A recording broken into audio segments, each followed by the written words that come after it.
Assalamualaikum Ustaz, Waalaikumsalam warahmatullahi wabarakatuh. Ini belum saya baca. Jika kita berobat ke tempat semacam Pak Haji, mungkin Anda bukan kita. Saya tidak ikut. Oke. Jika Anda berobat ke tempat semacam Pak Haji yang orang sebut, lalu Anda dikasih obatnya, air minum, doakan, apakah itu masuk syirik atau bagaimana Ustaz? Mohon pencerahannya Ustaz. Tergantung. Jika Anda minta doa, tabarruk dengan doa itu wasilah supaya mohon berdoa, didoakan kepada Allah. Anda bisa berdoa sendiri, minta, ya, dan bisa saling mendoakan. Nabi kadang saling mendoakan dengan sahabat, doakan. Bahkan Nabi minta dibacakan oleh Abdullah bin Mas'ud Al-Quran. Abdullah bin Mas'ud datang sini, coba bacakan surat ini. Kata Abdullah bin Mas'ud, ya Rasulullah, Anda kan yang Nabi, tapi saya ingin mendengar bacaanmu. Sesama sahabat saling mendoakan, biasa, saling ketemu, doakan, itu biasa. Dan boleh, adabnya boleh. Anda ketemu ulama, minta doa. Dulu kami begitu, bertemu ulama minta doa, Syekh doakan kami. Sekarang agak beda, orang ketemu Ustaz minta foto. Ketemu ulama minta selfie deh. Lengkapilah dengan doa yang ditempatkan di hati itu doanya. Ya, doanya minta doa kebaikan. Nah, boleh Anda silakan kalau datang. Itu dalilnya diantaranya Quran surah ke-5 tadi ayat 35. Ya ayyuhalladzina amanu taqullaha wabtaghu ilaihil wasilah. Hai orang-orang beriman, tingkatkan takwamu kepada Allah, cari wasilah untuk mendekat kepada Allah. Apa diantaranya? Kisah yang paling tepat untuk menjawab ini adalah tentang Al-Fatihah itu. Jadi ada seorang yang sakit tadi, ya, kepala suku di Arab, sakit kemudian zaman itu, lalu dia minta kepada para sahabat, ngutus ajudannya, ya, untuk bertanya ada nggak yang bisa menyembuhkan. Kata sahabat, Allah yang sembuhkan. Datang didoakan dengan baca Al-Fatihah. Itu kan paling gampang. Ketika didoakan itu dengan baca Al-Fatihah, sembuh. Saat sembuh itu dikasihlah kemudian kambing beberapa ekor. Takut, dibawalah kepada Nabi. Ini indah sekali. Dilaporkan kepada Nabi karena takut kambing itu gratifikasi.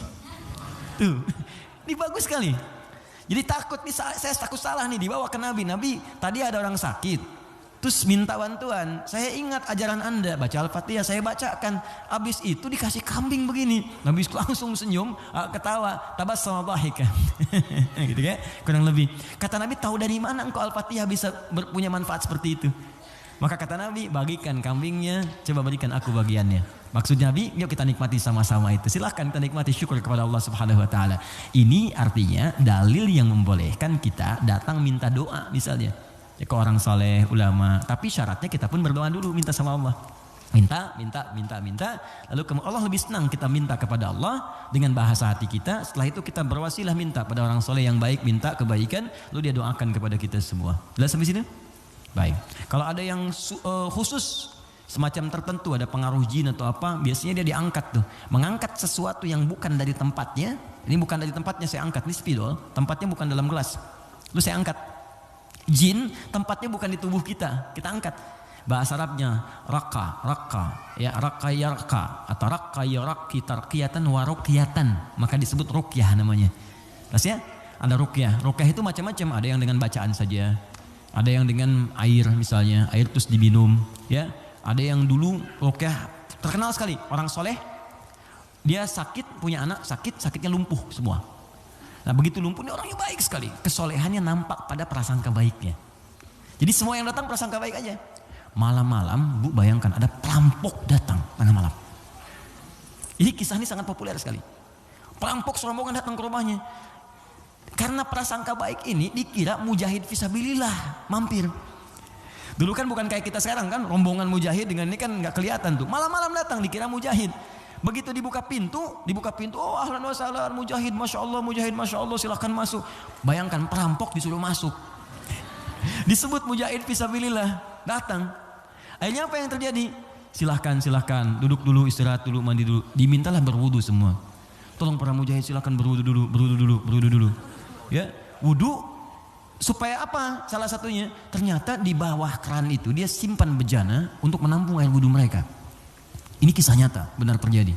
Jadi bukan rekaan, di kisah nyata sampai riwayat kepada kita dan valid riwayatnya. Jadi orang-orang salaf dulu. Di begitu air wudunya tumpah ke situ, dan dia melihat orang-orang perampok tadi, kok ada anak ini nggak bangun. Ya kata mereka ke bapak tadi, ini siapa? Ini anak saya, dia kena lumpuh katanya.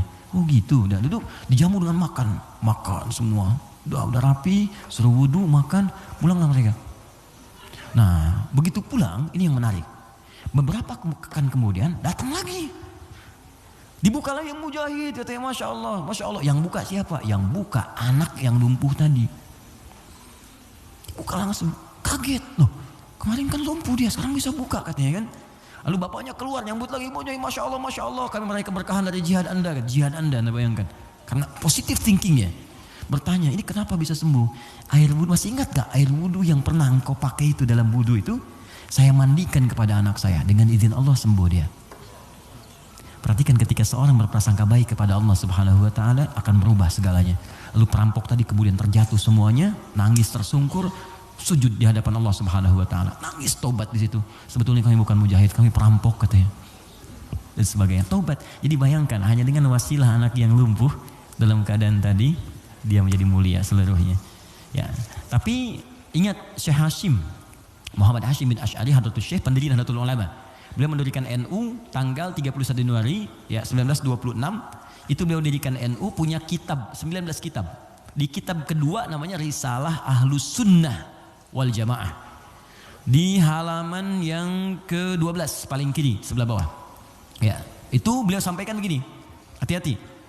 Wa minhum al-abahiyuna, hati-hati ada aliran yang menyimpang di tanah Jawa. Itu diungkapkan di tahun 1333 Hijrah. Sekarang 1431. Sudah berapa tahun? Ya kurang lebih 100 tahun lah ya. Kurang lebih 100 tahun. Kata beliau, ada aliran abahiyun. Siapa itu? Tokohnya itu ahli zikir. Zikir. Tapi cara zikirnya melahirkan kesimpulan yang menyimpang. Apa kesimpulannya? Kalau sudah dekat dengan Allah, fala yantabiqu alaina al-amru wan nahyu. Kalau sudah merasa dekat dengan Allah dengan zikirnya, maka sudah tidak berlaku lagi perintah dan larangan. Di salat sudah enggak berlaku lagi karena salat itu masih latihan.